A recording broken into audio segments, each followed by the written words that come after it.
Amém? Vamos seguir?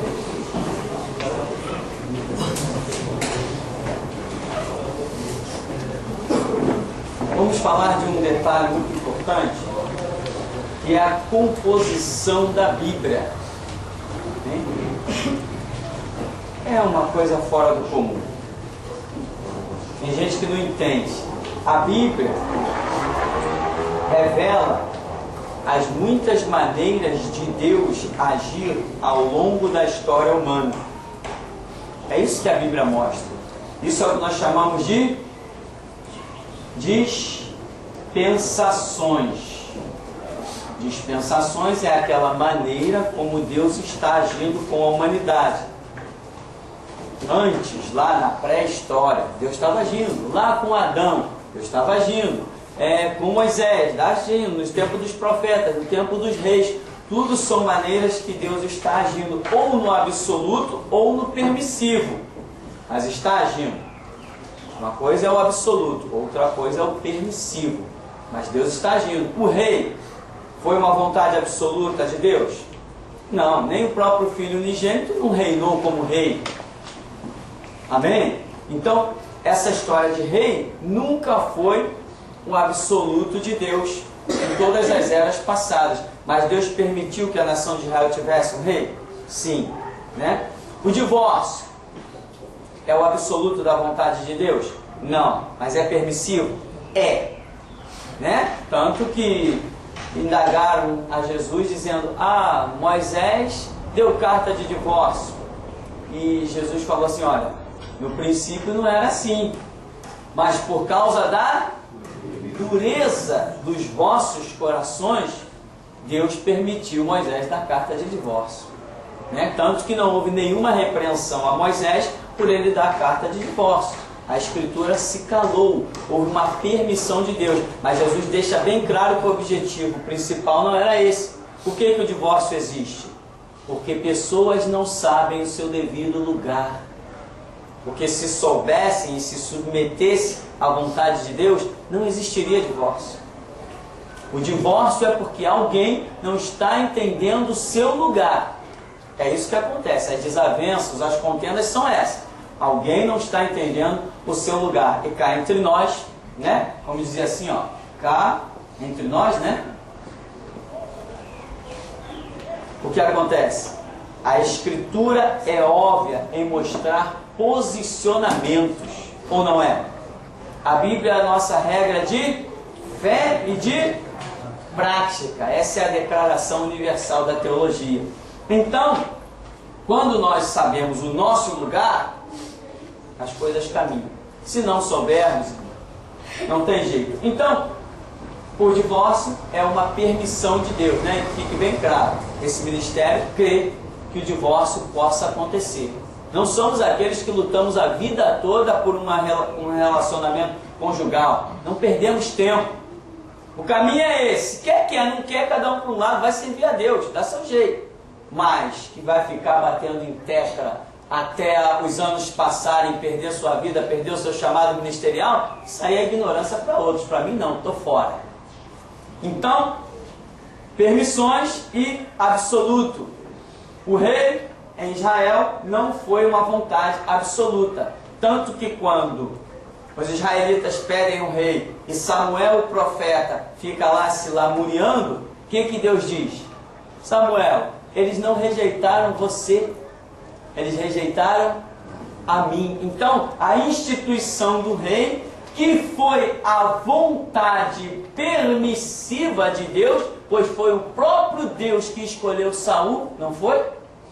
Foi. Mas mesmo Deus escolhendo Saul, se sentiu rejeitado. Então não estamos diante de uma vontade absoluta, estamos diante de uma vontade permissiva. Isso dói, né? Isso dói na alma, né? Isso dói na alma, ou não dói? Isso me dói, isso me causa uma ferida profunda. Deus permitiu a nação, eles me rejeitaram. Samuel, eles me rejeitaram, mas eles querem um rei? Tá bom, dá o rei para eles.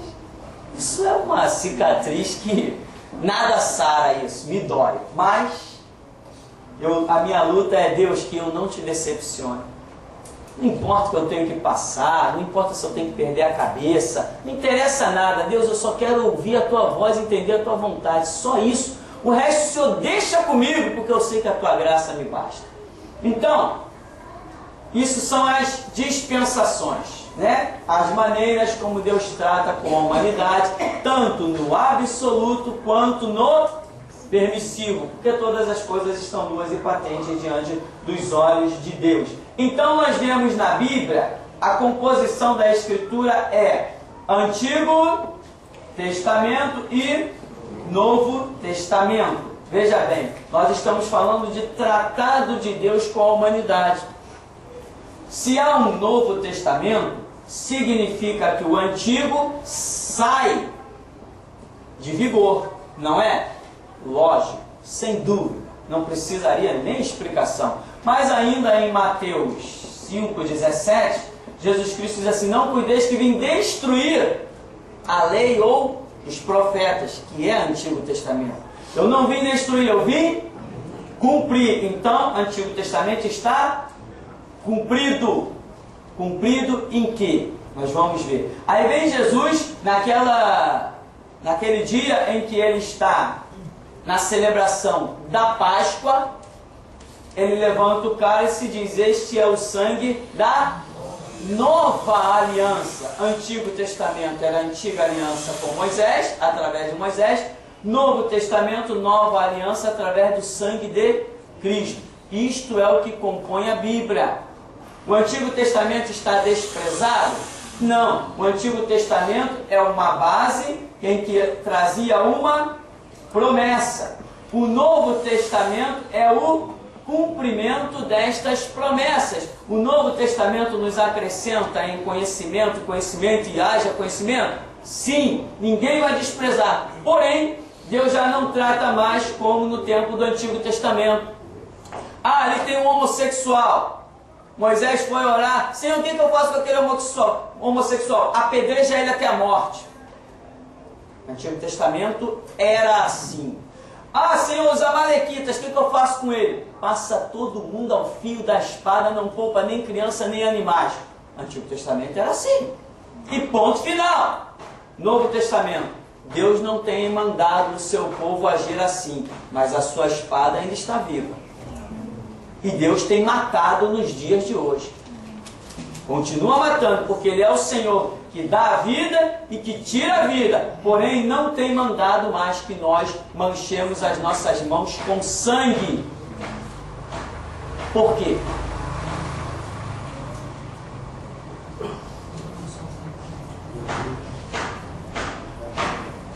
Por que nós não manchamos mais as nossas mãos com sangue? Porque somos uma nação sacerdotal. E sacerdote não mancha as mãos com sangue. Amém? Sacerdote veste o puro linho fino branco, para não demonstrar nenhum esforço do seu suor. Você entendeu isso não? Por isso que nós não temos mais autorização de sacar da espada. Se tivéssemos, ninguém suportaria a gente. Nós seríamos uma revolução de derramar sangue no mundo inteiro. Ao contrário, o sangue que é derramado no mundo inteiro é o nosso. Disso Deus se agrada. Então, aqui, Deus dizia: mata. Aqui Ele está dizendo: ora pelos que vos perseguem, ora pelo que vos odeia, entrega eles na minha mão, confia no Senhor e o mais Ele fará. E aqui Deus está dizendo: na vossa paciência, possuí as vossas almas. A revelação final da consumação de Apocalipse. Na vossa paciência, possuí as vossas almas. No Antigo Testamento, não é demonstrado coroa para martírio, mas no Novo é. Então, meu irmão, Antigo e Novo Testamento é a composição da Escritura, né? Muitos ignorantes, principalmente na internet, né? Eles dizem que o Deus do cristianismo é isso, é aquilo, é assassino, é aquilo outro. Mentira. Antigo Testamento não tem cristianismo? Cristianismo é Novo Testamento. Cristianismo significa discípulos ou doutrina de Cristo. Aqui no Antigo Testamento não estamos vendo isso. A doutrina de Cristo parte de Cristo, do próprio nascimento, morte e ressurreição. Aqui não vemos Jesus sacando da espada. Vemos ele dizendo: aquele que te bater numa face, oferece a outra. Aqui não, no Antigo Testamento não. Aqui a coisa é séria. Aqui a coisa é séria. Ah, Senhor, veio uma grande multidão aí, nós não podemos guerrear contra eles. Não, eu sei, já que vocês não podem, eu guerreio. Um anjo foi e matou 185 mil, deixou cadáver para tudo que foi canto. Aqui, Deus está tratando de maneiras diferentes, inclusive nos galardoando com algo muito tremendo, que é a coroa de martírio. Paulo se alegrou nela. Ele diz: o viver é Cristo, e o morrer é lucro. Combati o bom combate, completei a carreira e guardei a fé. Desde agora eu parto em busca da coroa da justiça, a qual o Senhor dará a todos aqueles que o amam. Então, na internet está lotada de equívocos, pessoas usando o Antigo Testamento para acusar nós, cristãos, de nos acusar hoje, na era cristã, das práticas do Antigo Testamento. Simplesmente porque Antigo e Novo Testamento normalmente é confeccionado no mesmo livro. Mas se nós simplesmente colocássemos nas gráficas separadas, eles todos perderiam o argumento. Mas porque nós dizemos: não, nós usamos a Bíblia. Só que eles não entendem que nós usamos a Bíblia no seu contexto neotestamentário e não Antiga Aliança. Porque Jesus fez a separação. O Antigo Testamento, ele disse que cumpriu. Ele cumpriu, ou seja, tudo aquilo que a lei exigia foi cumprido na pessoa de Jesus Cristo. A lei exigia sacrifício. Jesus Cristo vem como Cordeiro de Deus que tira o pecado do mundo. A profecia dizia, ele foi, Isaías 53, ele foi moído pelas nossas transgressões e o castigo que nos traz a paz estava sobre ele, pelas suas pisaduras nós fomos sarados. Promessa do Antigo Testamento para tomar cumprimento no Novo Testamento. Então, nós não seguimos o Antigo Testamento. Claro, você vai ver um monte de igreja hipócrita, pastor pilantra e mercenário.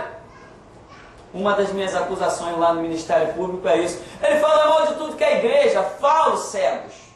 Falo sim. Porque o que é igreja para eles não é igreja para mim, ponto final. Sou crente, conheço Bíblia. Então, as igrejas de hoje estão a corrente de Jericó,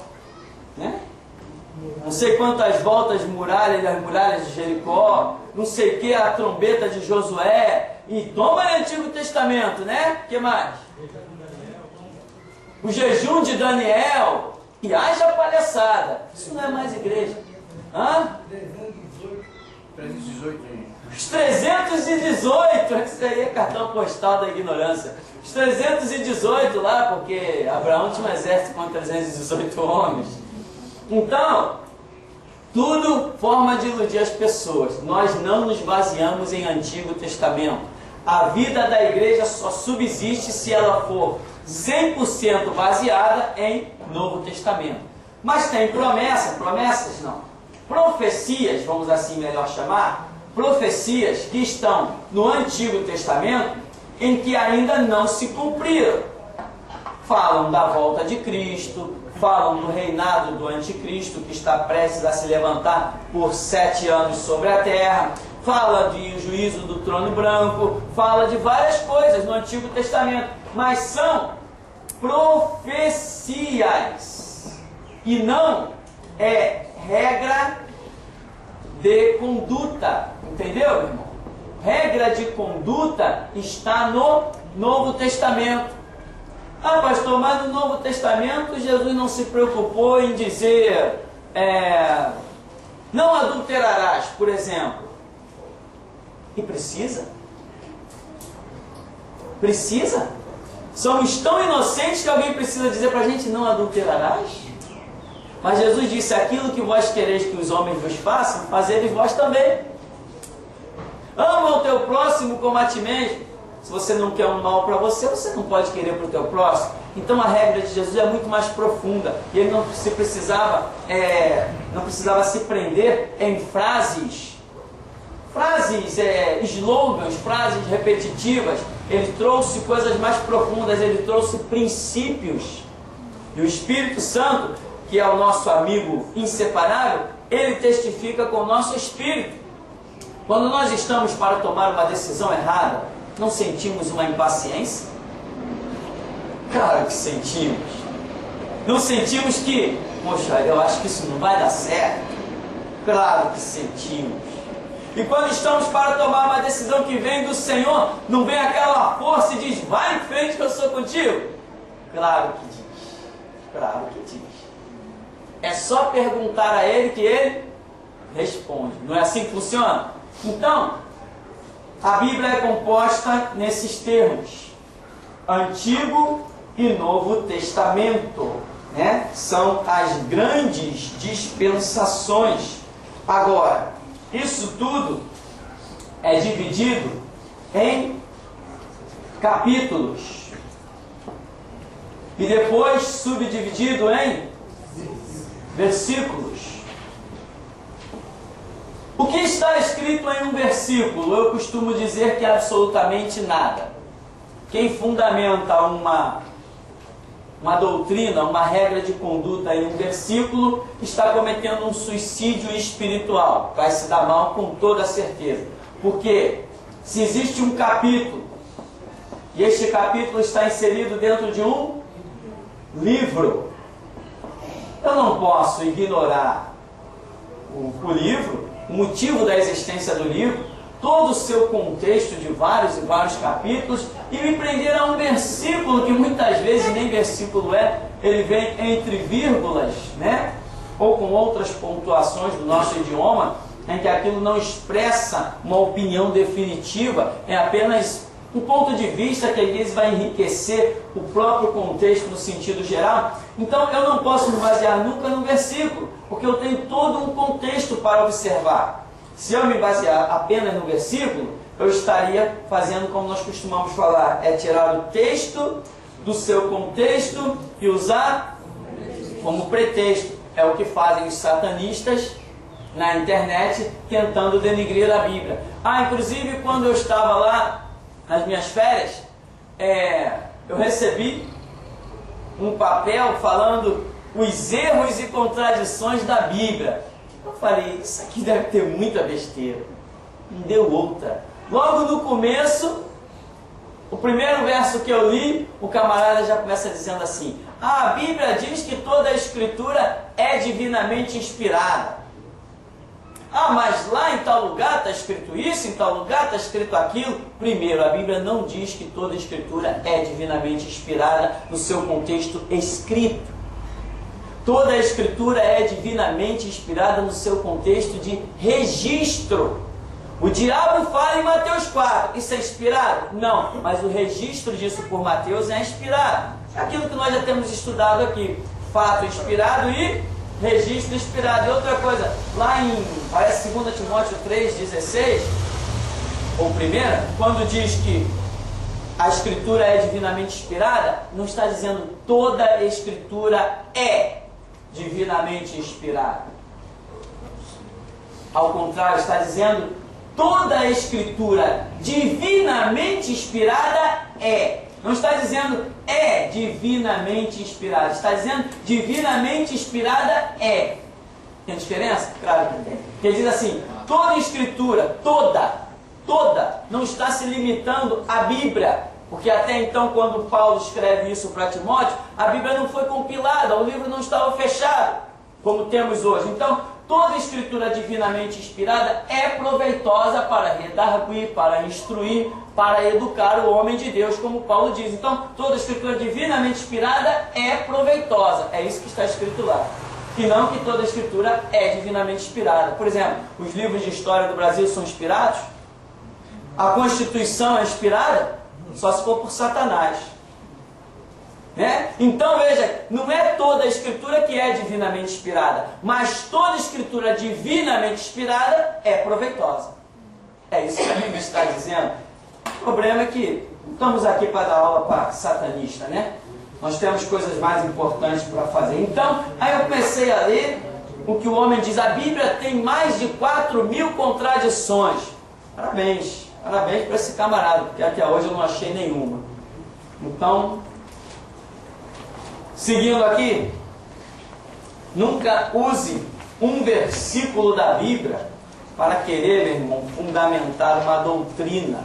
Certamente você vai cometer um erro gravíssimo da sua vida, vai se enrolar todinho, não vai dizer coisa com coisa, né? E como eu estou vendo aí, pregadores renomados despencaram de tal maneira, porque hoje não pregam nem o Evangelho, pregam uma autoajuda, pregam um incentivo, pregam, vai lá, meu irmão, você vai conquistar. Conquistar o quê, meu irmão? Vai conquistar os bens da terra, Deus vai te dar o carro, Deus vai te dar a casa. Jesus disse, o Filho do Homem não tem onde reclinar a cabeça. Isso é autoajuda, isso é incentivo da alma, incentivo nos sentimentos. Levanta a pessoa? Levanta, até levanta, mas não põe ela dentro do reino de Deus. Então nós não estamos aqui para isso, para esse negócio de autoajuda. Aliás, que já está vendendo vários livros de autoajuda. Aquele hipócrita chamado Silas Malafaia está anunciando nos seus trabalhos um livro de autoajuda. Exatamente escrito assim: autoajuda para o seu crescimento. Que crescimento?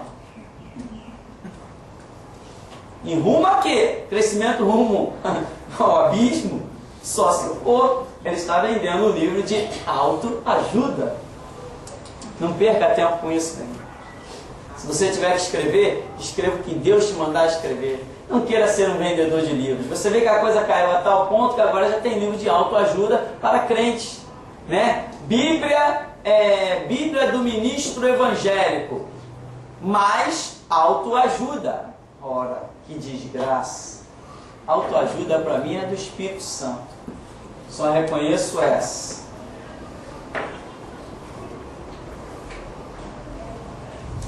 Aí tem na seguinte página 2, tem sobre abreviações, que não é nada padronizado. Tem sobre questões de referências.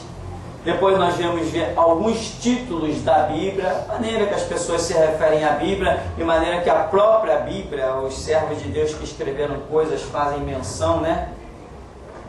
Escrituras sagradas, lei de Deus, livro do Senhor, palavra de Deus, por aí vai. E aí nós chegaríamos no autor e escritor da Bíblia. Uma palavra breve, mas eu considero isso muito importante. As pessoas por aí dizem, a Bíblia foi escrita por homens. Foi. Mas nós reconhecemos nela o quê? A inspiração divina. Como Paulo escreve a Timóteo e diz, toda a escritura divinamente inspirada é proveitosa. E o Espírito Santo só testifica, Espírito Santo só nós conhecemos, né? O Espírito Santo só testifica sobre as palavras que Ele tem revelado sobre a terra.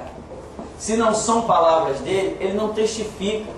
E nós temos recebido provas inquestionáveis da divina revelação contida nas Escrituras. Não precisamos, ninguém nos convence o contrário. Podem banir a Bíblia da face da terra. Podem banir a Bíblia da face da terra.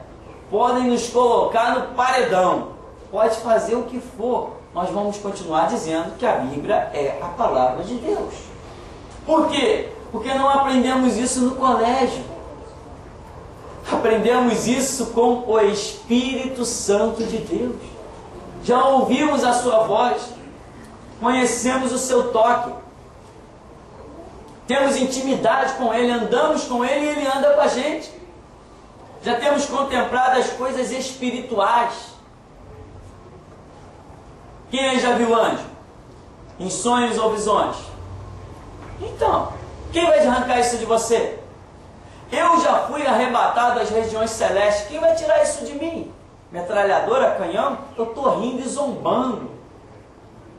Autoridades da terra vão me dizer que eu nunca fui arrebatado ao céu? Que digam, tente. A Rede Globo que o diga. Os meus 10 minutos estão lá, guardadas 7 chaves. Mas a hora que Jesus disser solta, eles vão soltar. Então, ninguém resiste. Nós temos experiência. Uma experiência de arrebatamento, ninguém arranca isso de você, meu. Mergulhar em rios celestiais, mar de cristal, ninguém arranca isso de você. Conversar face a face com um anjo, ouvindo a voz do anjo, que não soa nos teus tímpanos, o anjo fala e você escuta aqui dentro, ninguém arranca isso de você, meu irmão. Ninguém arranca. Deus me preparou para a batalha. Deus me preparou para a fornalha fora dela. Agora eu posso passar por ela tranquilo. Então ninguém arranca. A Bíblia é a palavra de Deus e é única na mão dos cristãos. Não está na mão de mais ninguém. Está na nossa mão.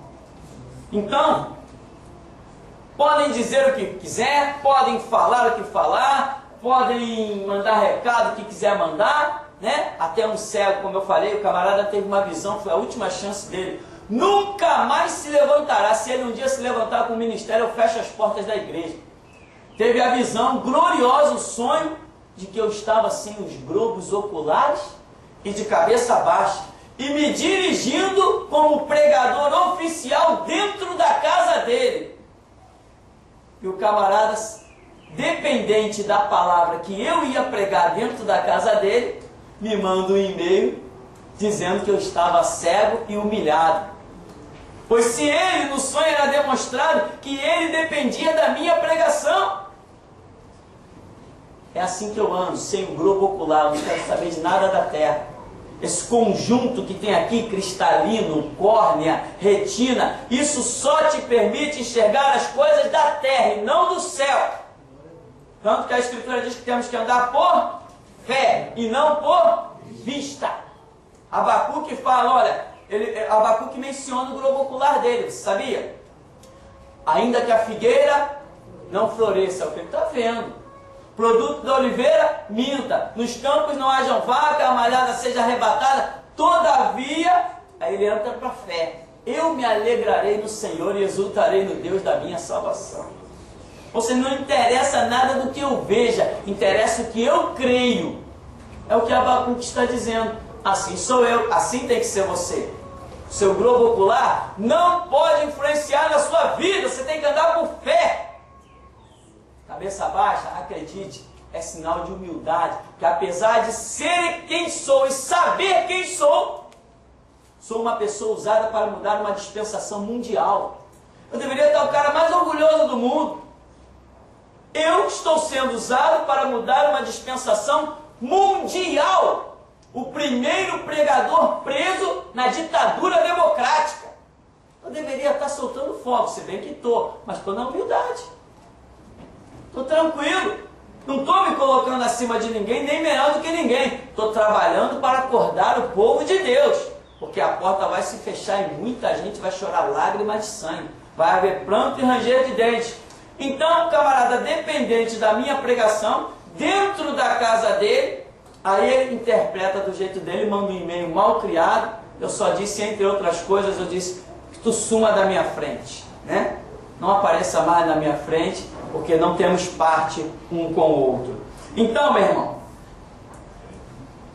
aqui voltando aqui, a Bíblia foi escrita por homens? Sim, homens pegaram na tinta, na pena, no papel e escreveram. Hoje as gráficas estão aí produzindo, mas nós já identificamos nisso tudo a inspiração divina. Como que esta obra ia sobreviver há 2000 anos, com a força que sobrevive? Os missionários cristãos partiram para o mundo inteiro, largaram seu comodismo, foram para a terra estranha, sem ganhar nada, só com a intenção de levar o evangelho por uma obra humana somente? Não, está na cara que tinha que ter alguma coisa espiritual nisso, que nós temos hoje visto que verdadeiramente tem. Então, os escritores da Bíblia foram dezenas, né? Dezenas de escritores, não me recordo quantos. Aqui deve dizer assim, mais ou menos, o número das pessoas que escreveram a Bíblia. Mas o autor da Bíblia é um só. Tanto que nós temos declarado que a Bíblia ela é cristocêntrica. O que quer dizer isso? Desde Gênesis até Apocalipse, você encontra um tema central, que é Cristo. 1600 anos demorou para que se compilasse esses livros. E você, desde Gênesis, em Gênesis 3,15, por exemplo, você já vê a revelação da promessa de Cristo. Colocarei inimizade entre a mulher e a serpente, entre o seu descendente e a sua descendência. Este te ferirá a cabeça e tu lhe ferirás o calcanhar. Primeira profecia messiânica está lá em Gênesis, mostrando que Cristo viria para esmagar a cabeça da serpente. E Paulo diz assim: o Deus de paz, em breve, esmagará debaixo dos vossos pés a cabeça da serpente. Aí lá em Apocalipse é dado o brado: eles venceram ao diabo pelo sangue do Cordeiro e pela palavra do testemunho, e não amaram as suas vidas até a morte. Você vê o ministério de Cristo atravessando de Gênesis até Apocalipse. E esse ministério não terá fim. Amém? Brevemente haverá uma pedra cortada sem mão, e esta pedra se transformará num grande monte que vai encher toda a terra, diz a visão de Daniel. Então, meu irmão, a inspiração divina é óbvia. Agora, Deus foi usando pessoas para escreverem ao longo da história. E hoje Deus continua usando pessoas. Está usando a mim, está usando você. Não perca a sua cadeira, irmão. Não perca a sua cadeira, ou seja, não perca a sua posição. Começa a dizer: Deus, o que o Senhor quer contar comigo? Nós estamos aí com um propósito grande, estamos trabalhando, que é de distribuir DVDs e CDs dentro dos quartéis, Marinha, Exército, Aeronáutica. Esse é um projeto. Pergunte a Deus em que você pode somar a isso. Será que não tem uma porta para Deus agir com a sua vida? Nós vamos estar distribuindo trabalhos, é que é tanta coisa, estamos preparando aos poucos. Vamos estar distribuindo trabalhos, mais trabalhos nas faculdades. Isso é muito dinheiro, mas dinheiro aqui não é problema. Amém? Se há um propósito de Deus, dinheiro não é problema. Só falta o recurso quando Deus não está no negócio. Somos a igreja de menos tempo neste bairro, estamos localizados no pior lugar, e eu duvido que alguém tenha nesse bairro o recurso que nós temos. Por quê? Porque quando Deus está no negócio, aí é para valer. Amém? Então, vamos concluir aqui. Autores? Não, o autor é um só. Escritores? Deus usou muitas pessoas para escrever. Isso é o que nós chamamos de revelação. Então, o autor da Bíblia é Deus. Tem um texto aí que vai te mostrar coisas tremendas, você tem que ler. A sua vida de estudo bíblico não é só na igreja. Se for só na igreja, você está perdendo tempo. E aí depois diz, os escritores da Bíblia, olha, diz aí: a Bíblia foi escrita por cerca de 40 pessoas, inspiradas por Deus, das mais diferentes classes sociais, desde boiadeiro, como Amós, a estadista, como Daniel, e reis como Davi e Salomão, num período de aproximadamente 1600 anos. Naturalmente que houveram muitos intervalos. No entanto, todos os 66 livros guardam uma perfeita harmonia entre si em todos os ensinamentos. Isso é fantástico. Isso nos deixa também em êxtase. Por quê? Chegou o boiadeiro lá, né? Chegou o boiadeiro, escreveu aquela coisa maravilhosa, e lá no meio da escrita do boiadeiro, quem nós vemos? Cristo. Ou a pessoa de Cristo, ou a revelação do seu ministério, ou a promessa da sua vinda, alguma coisa, lá está Cristo entronizado, com boiadeiro. Aí vai o estadista Daniel e começa a escrever. Escreve. Quando nós vamos examinar o escrito de Daniel, quem está lá no meio? Cristo. Aí vem o rei Davi, que reinou 40 anos. Ele reinou 7 anos em Hebrom e 33 anos em Jerusalém. Alguma semelhança com alguma coisa? Reinar 33 anos em Jerusalém? Então vem o rei Davi. Quando nós vamos ver os escritos de Davi, lá está no meio quem? Cristo. Aí vem Moisés e diz: mas Senhor, eu sou pesado de boca, sou pesado de língua, eu não sei falar. Aí Moisés escreve algumas coisas. Quando nós vamos ver lá no meio, quem está lá?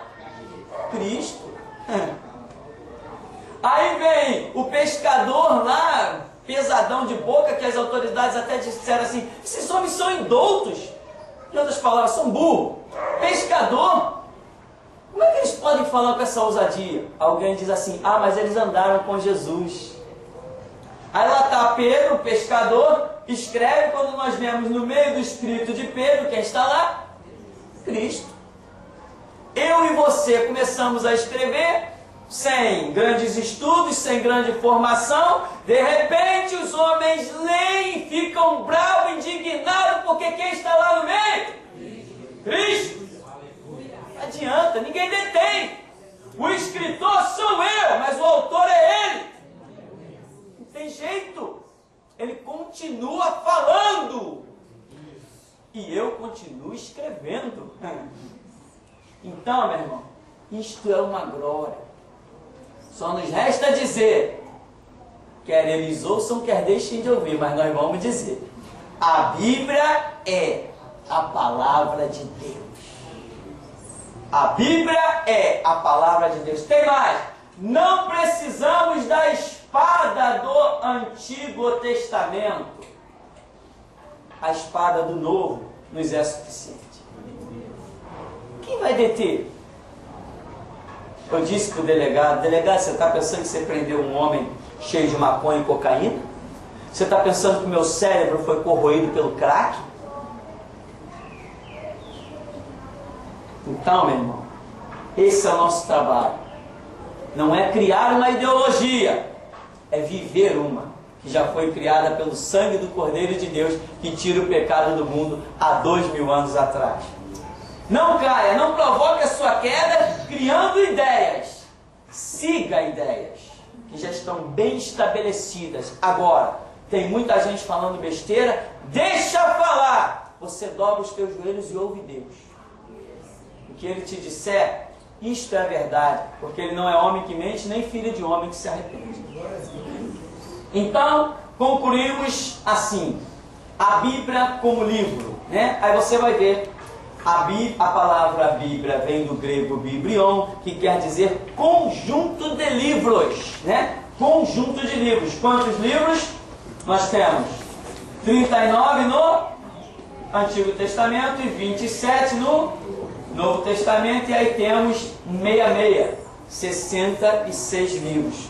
Tudo isso tem significado. 39, 27, 66, tudo tem significado, tá? Embora chamemos esses 27 livros de Novo Testamento, não é.